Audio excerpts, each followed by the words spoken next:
So good morning guys. आज हम लोग स्टार्ट करने वाले हैं। देखो पिछले लेक्चर में हमने ग्रिफिथ एक्सपेरिमेंट को किया था, ठीक है। ग्रिफिथ एक्सपेरिमेंट में लास्ट हमने जो रिजल्ट निकाला था वो ये था कि कुछ ट्रांसफॉर्म हुआ है। देखो आरएनए वर्ल्ड में हमने क्या देखा कि आरएनए पहले आया था, ठीक है। फिर हमने ये देखा कि आरएनए पहले आया था और उसके बाद डीएनए के बारे में खोज कैसे शुरू हुई, है ना। तो हमने देखा कि 1869 में मिशर जो है वो आए, उन्होंने न्यूक्लियन को खोजा, ठीक है। फिर इसी दौरान 1865 में जो है मेंडल का वर्क पब्लिश हो चुका था। फिर 1900 के अंदर उसके काम की रीडिस्कवरी हुई। 1920 के अंदर जो है क्रोमोसोम के बारे में हम काफी कुछ जान चुके थे। 1928 के अंदर ग्रिफिथ का एक्सपेरिमेंट आता है जिसमें वो ट्रांसफॉर्मिंग प्रिंसिपल जो है उसको वो बताते हैं। उसके बाद हमारे पास जो आते हैं मैंने आपको बताया था कि ट्रांसफॉर्मिंग प्रिंसिपल जब बताया गया तो उसके बाद एक घमासान युद्ध हुआ था। वो क्या था युद्ध? वो युद्ध हुआ था प्रोटीन, 3 मेंबर्स के बीच में। एक प्रोटीन, एक आरएनए और एक डीएनए। यानी कि लोग उस time deoxy ribose nucleic acid और राइबोज न्यूक्लिक एसिड और प्रोटीन के बारे में, प्रोटीन के स्ट्रक्चर और इनके बारे में थोड़ा थोड़ा जानते थे, ठीक है। मतलब कुछ कुछ इंफॉर्मेशन तो उन्हें रही होगी, इसी वजह से इनके बीच में जो है वो एक युद्ध छिड़ गया था। किस बात का युद्ध? कि प्रोटीन जेनेटिक मटेरियल है या आरएनए जेनेटिक मटेरियल है या डीएनए जेनेटिक मटेरियल है। कुछ ट्रांसफॉर्म तो हुआ है, लेकिन क्या ट्रांसफर हुआ है ये वो जानने की कोशिश कर रहे थे। अब इसी दौरान जब एवरी, मैकार्टी, मैक्लियोड का एक्सपेरिमेंट आता है, इनके एक्सपेरिमेंट से पहले ऐसा माना जाने लगा था कि प्रोटीन ही वो जेनेटिक मटेरियल है। ना आरएनए ना डीएनए, इन्होंने तीसरा ही चुन लिया, प्रोटीन। इन्होंने कहा कि प्रोटीन ही जेनेटिक मटेरियल है। प्रोटीन को ही जेनेटिक मटेरियल काफी लंबे समय तक माना गया। जब एवरी, मैकार्टी, मैक्लियोड का एक्सपेरिमेंट आया तो कुछ हद तक क्लियर हो चुका था कि डीएनए ही जेनेटिक मटेरियल है। लेकिन इनके एक्सपेरिमेंट को जो है वो बहुत सारी ऑब्जेक्शंस का सामना करना पड़ा और उसी के कारण कई सारे साइंटिस्ट ने जो है इनको सपोर्ट नहीं किया। इसी के कारण इनका एक्सपेरिमेंट इतना चल नहीं पाया जितना हार्शे और चेज़े का काम किया। हार्शे और चेज़े का जो एक्सपेरिमेंट था उसको मतलब कि अपोज करने वाला, हार्शे चेज़े का जो एक्सपेरिमेंट था उसे अपोज करने वाला कोई नहीं था। इसी के कारण उनका जो एक्सपेरिमेंट था वो काफी सक्सेसफुल रहा। अब हम देखते हैं कि ये एक्सपेरिमेंट आया कब। ये एक्सपेरिमेंट 1933 से, कुछ उन्होंने एनसीईआरटी ने आपके क्लियर नहीं लिखा है कि किस ईयर में इन्होंने किया था। 1933 से 44 तक जो है वो ये एक्सपेरिमेंट आया है, इसी बीच में आया होगा या व्हाटएवर, ठीक है। देखो 1928 में ग्रिफिथ का एक्सपेरिमेंट आया था। उसके बाद 1928 के 5 साल बाद 1933 के अंदर अगर हम माने, ठीक है, तो 1933 में एवरी, मैकार्टी, मैक्लियोड का एक्सपेरिमेंट आया था। अब देखो 1933 और 44 के बीच में इनका जो है, यानी कि 1933 से 44 के बीच में इनका जो एक्सपेरिमेंट आया था वो क्या कह रहा था। इन्होंने जो एस स्ट्रेन ग्रिफिथ ने लिया था, जो एस स्ट्रेन ग्रिफिथ ने यूज किया था अपने एक्सपेरिमेंट में स्ट्रेप्टोकोकस निमोनियाई का या निमेनोकोकस का, वही इन्होंने भी यूज किया। इन्होंने वही पेट्री प्लेट ली और वही एस स्ट्रेन हीट किल्ड इन्होंने यूज किया। एस स्ट्रेन हीट किल्ड, ठीक है। एस स्ट्रेन हीट किल्ड जब इन्होंने यूज किया तो जब ये एस स्ट्रेन हीट किल्ड को यूज कर रहे थे तो इन्होंने क्या किया, इसको बायोकेमिकली प्योरीफाई कर लिया। जो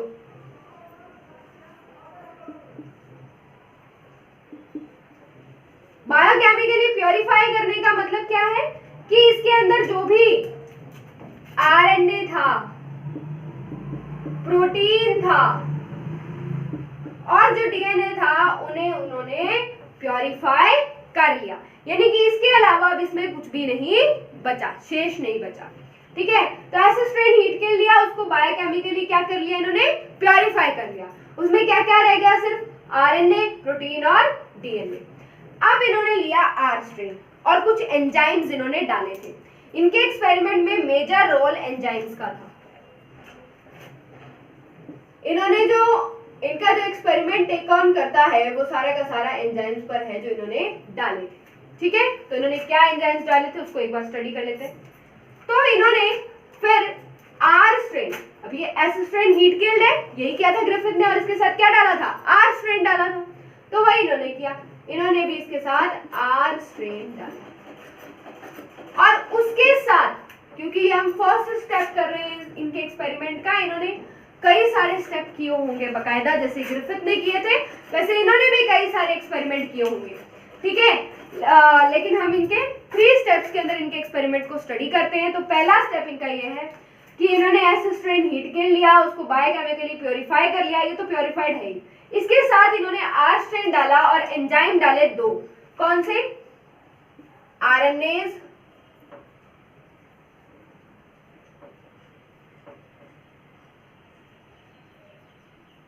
एंड डीएनएज।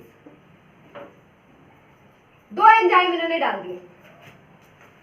ठीक है, सॉरी, पहले इन्होंने डीएनएज और प्रोटीन डाला, क्योंकि प्रोटीन के बीच में घमासान था ना कि प्रोटीन तो नहीं है, तो सबसे पहले इनका दिमाग प्रोटीएज की तरफ गया। तो प्रोटीएज, देखो एंजाइम जिसके भी पीछे एज लगता है, ठीक है, वो लाइटिक एंजाइम्स होते हैं। लाइटिक यानी खाने वाले, खा जाते हैं उस चीज को। जैसे अगर ये प्रोटीएज है, पीछे क्या लगा है, एज। एज का मतलब ये प्रोटीन को खा जाएगा, डाइजेस्ट कर जाएगा। ठीक है, लाइटिक यानी खाने वाले, जिसके भी पीछे, जिस भी एंजाइम के पीछे एज लगा होगा वो लाइटिक एंजाइम होंगे। ठीक है, तो प्रोटीएज, डीएनएज, ये क्या करेंगे, डीएनए को खाने वाला, ये प्रोटीन को खाने वाला। तो इन्होंने ये 2 एंजाइम्स को पहले फर्स्टली यूज किया। जब इन्होंने ऐसा यूज किया तो इन्होंने देखा, देखो इसका रिजल्ट क्या आ रहा था कि माइस क्या आ रहा था, मर रहा था, माइस मर गया था।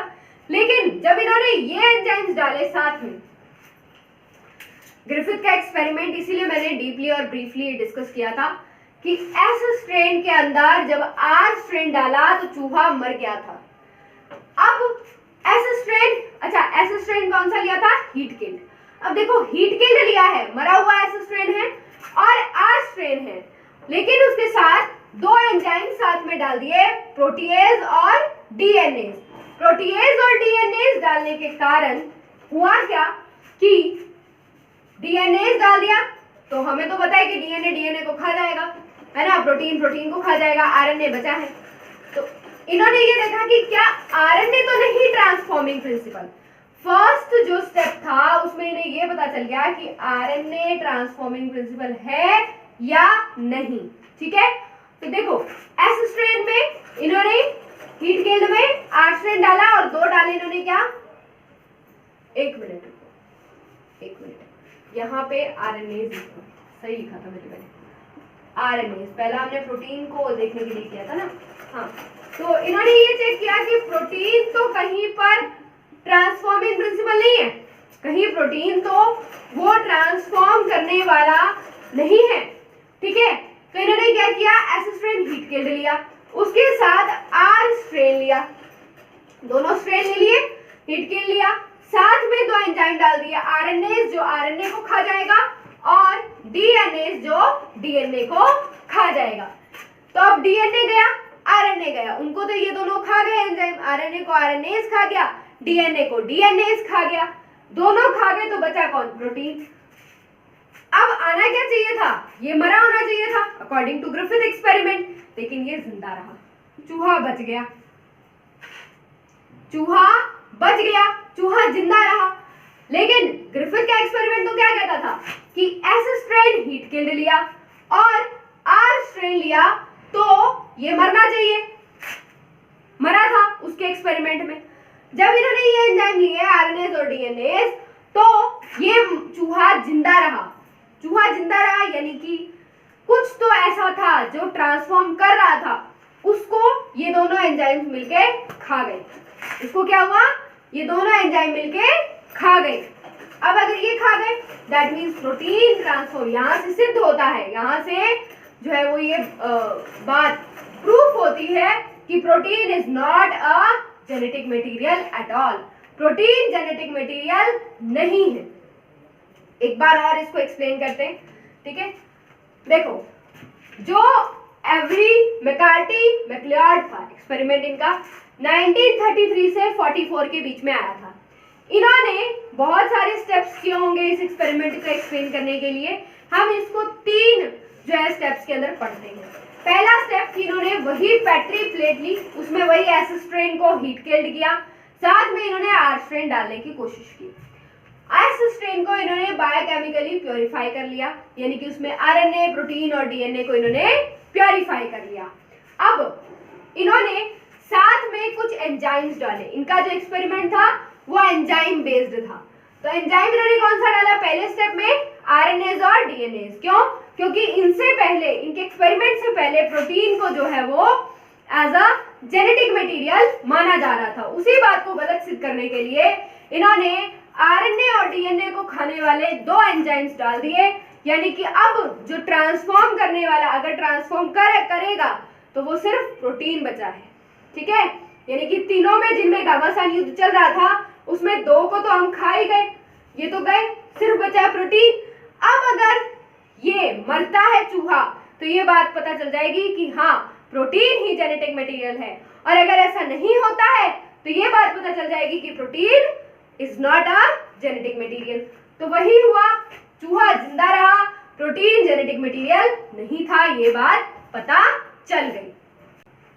तो ये बात पता चल गई कि प्रोटीन क्या नहीं था, जेनेटिक मटेरियल नहीं था, ठीक है। अब आगे चलते हैं, सेकेंड स्टेप की तरफ चलते हैं।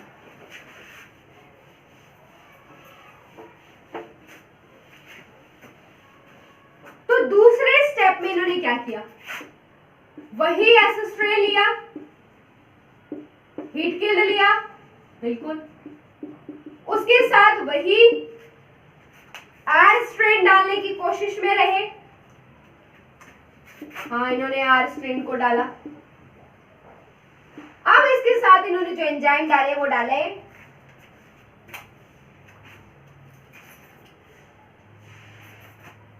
प्रोटीएज एंड डीएनएज, ठीक है। अब जो 2 एंजाइम डाले वो प्रोटीएज और डाले डीएनएज। अब क्या बचेगा, देखो क्या होगा, क्या चूहा जिंदा रहेगा या मर जाएगा। यही बात देखने के लिए जो एस स्ट्रेन हीट किल्ड, जिसको इन्होंने बायोकेमिकली प्योरीफाई कर लिया था, जिसमें डीएनए, प्रोटीन और आरएनए बचे हुए थे। तो अब देखो, प्रोटीएज प्रोटीन को खा गया, प्रोटीन एज ऑप्शन खत्म।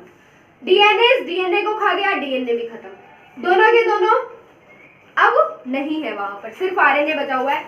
अगर आरएनए वहां पर बचा हुआ है और आरएनए ही ट्रांसफॉर्म करने वाला यानी कि जेनेटिक मटेरियल है, तो चूहा मर जाना चाहिए, लेकिन अभी भी चूहा जिंदा रह गया।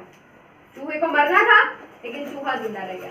दैट मीन्स ये बात सेकेंड जो इसका स्टेप है वो ये बताता है कि RNA is also not a genetic material.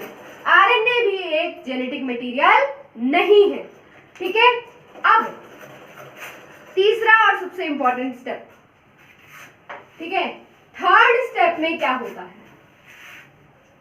Third step में सिर्फ एंजाइम बदलना है। अब ये प्रोटीएज के साथ आरएनएज डालते हैं।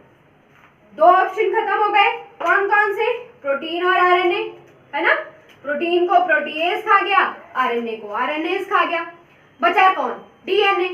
अब अगर डीएनए एक जेनेटिक मटेरियल है तो चूहे को मर जाना चाहिए, वरना चूहा जिंदा रहेगा और वो भी ट्रांसफॉर्मिंग प्रिंसिपल नहीं होगा।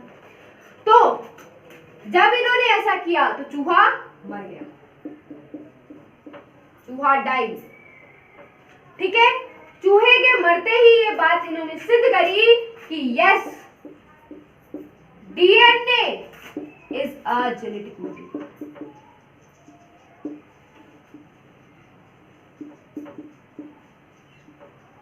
हाँ, डीएनए ही जेनेटिक मटेरियल है, लेकिन इनका जो एक्सपेरिमेंट था वो इतना सक्सेसफुल नहीं रहा। कारण क्योंकि जब इनसे कुछ सवाल पूछे गए तो कुछ साइंटिस्ट के द्वारा, तो ये उसके जवाब नहीं दे पाए, और इसके अलावा बहुत सारी ऐसी चीजें हुई जिसके कारण इनका एक्सपेरिमेंट जो है, और कई साइंटिस्ट इनके एक्सपेरिमेंट को मानने को तैयार नहीं हुए, इसीलिए इनका एक्सपेरिमेंट फेल हो गया। वरना इन्होंने बहुत अच्छी कोशिश की थी, प्रोटीएज आरएनए सब छान के इन्होंने निकाल दिया कि डीएनए जेनेटिक मटेरियल है। जैसे हम लोग करते हैं, हम लोग क्या करते हैं, वो हमारा एसिड रेडिकल और बेस रेडिकल, बेसिक रेडिकल का एक्सपेरिमेंट होता है, तो हम लोग क्या करते हैं, केमिस्ट्री में इसी तरह से किया जाता है कि पहले ये डाल लो, है ना, डाइल्यूट HCl डाल लो, है ना, सॉरी डाइल्यूट H2SO4 डाल लो, नई कोई क्रिया हुई तो कंसंट्रेटेड H2SO4 डाल लो, नई कोई क्रिया हुई तो डाइल्यूट HNO3 डाल लो, सॉरी हाँ नहीं, फिर वो कोई सॉल्यूशन बनाते हैं ना, ओरिजिनल सॉल्यूशन क्या बोलते हैं उसको, वो सॉल्यूशन बना लो, है ना। तो यानी कि इन्होंने भी वही सारा लिया एक एक के बाद, ये एंजाइम नहीं आ रहा तो चलो ये डाल लेते हैं, ये एंजाइम नहीं आ रहा तो चलो ये डाल लेते हैं, तो उसी से ये इस आधार पर पहुंचे कि डीएनए जेनेटिक मटेरियल है। लेकिन इनकी बात को कोई मानने को ही तैयार नहीं हुआ। अब कोई मानने को ही तैयार नहीं हुआ तो बेचारों की क्या गलती, बेचारे तो बता चुके थे कि भाई डीएनए ही जेनेटिक मटेरियल है। अब इस बात को लेके आ गए हार्शे और चेज़े। हार्शे और चेज़े का जो एक्सपेरिमेंट है उसको हम करेंगे, लेकिन उससे पहले हम थोड़ा बहुत वायरस के बारे में जानेंगे, क्योंकि हार्शे और चेज़े के जो एक्सपेरिमेंट है उसमें एक वायरस का बहुत अच्छा रोल है, दैट इज बैक्टीरियोफेज। ठीक है, उसकी लाइटिक साइकिल को आपको पता होना चाहिए, और वायरस का एक स्ट्रक्चर पहले आपको पता होना चाहिए। वैसे तो हम लोग 10th क्लास में वायरस के स्ट्रक्चर को स्टडी करते हैं, 9th में भी स्टडी करते हैं, और कई सारी छोटी क्लासेस 7th 8th में भी हम वायरस का स्ट्रक्चर जो है स्टडी करते हैं, लेकिन फिर भी हमें ध्यान नहीं रहता और बहुत ब्रीफली हम डिस्कस नहीं करते। तो इसीलिए वायरस का एक छोटा सा और एक लेक्चर पूरा वायरस, वायरॉइड, ये जो दो चीज़ें हैं इनके ऊपर हम एक पूरा बनाएंगे। फिर बैक्टीरियोफेज की लाइटिक साइकिल को कंप्लीट करेंगे, और उसके बाद हम लोग हार्शे चेज़े के एक्सपेरिमेंट की तरफ मूव ऑन करेंगे। हार्शे चेज़े के एक्सपेरिमेंट को समझने के बाद आपको ये बात समझ में आएगी कि हार्शे चेज़े, जब देखो हम बैक्टीरियोफेज की लाइटिक साइकिल कर चुके होंगे, वायरस का स्ट्रक्चर कर चुके होंगे, तो हार्शे चेज़े का जो एक्सपेरिमेंट होगा वो तो आपको बहुत इजीली समझ आएगा ही आएगा। इसके साथ साथ बायोलॉजिकल क्लासिफिकेशन का लास्ट टॉपिक वायरस और वायरॉइड्स जो है, वो दो टॉपिक आपके मेजर बड़े बड़े जो टॉपिक्स हैं वो खत्म हो जाएंगे। यहाँ पे हम ब्रीफली डिस्कस करेंगे, ठीक है। कोई भी चीज़ को ऐसे नहीं कि थोड़ा सा पढ़ा और छोड़ दिया, हर चीज़ को डीप में लेके जाएंगे। जैसे स्ट्रेप्टोकोकस के स्ट्रक्चर को भी हमने स्टडी किया है, ठीक है। तो इसी तरीके से हम धीरे धीरे और आगे स्टडी करते जाएंगे। तो आज के लिए इतना ही। कल हम और आगे वायरस, मतलब पहले ये क्यों डाला, डायरेक्टली ये क्यों नहीं डाल दिया, या और भी बहुत तरह की कंफ्यूजन इसी जो मैकार्टी और जो एवरी का एक्सपेरिमेंट है, इसी में बच्चों को काफ़ी कंफ्यूजन आएगी। तो पहले आप ग्रिफिथ के एक्सपेरिमेंट को एक बार दोबारा देखो, ठीक है। लास्ट स्टेप जो उसका था उसको समझो, फिर इस एक्सपेरिमेंट के ऊपर आओ। इसी वजह से एक सीक्वेंस बनता चला जाएगा। हर थ्योरी का एक सीक्वेंस है, ठीक है। ऐसा नहीं कि कोई कहाँ पे पड़ी है, कोई कहाँ पे पड़ी है, ऐसा नहीं। हर चीज़ हमने एक सीक्वेंस से ली है, तो उसी सीक्वेंस के अकॉर्डिंग जब हम चलेंगे ना, तो आप किसी चीज़ को भी छोड़ोगे तो आपको पहले वो देख के आना ही पड़ेगा, अदरवाइज आप डायरेक्टली इस वीडियो पे मूव नहीं कर सकते। पहले आपको वो चीज़ देखनी पड़ेगी कि ग्रिफिथ का लास्ट जो हमने स्टेप किया था उसमें हमने क्या बताया था। लास्ट स्टेप में हमने क्या किया था, लास्ट स्टेप के अंदर ग्रिफिथ को कैसे ट्रांसफॉर्मिंग प्रिंसिपल के बारे में कुछ समझ आया, और उसके बाद इन लोगों ने उसको कैसे यूज किया, कैसे उसका रिजल्ट निकाला, ठीक है। तो thank you for watching, thank you so much.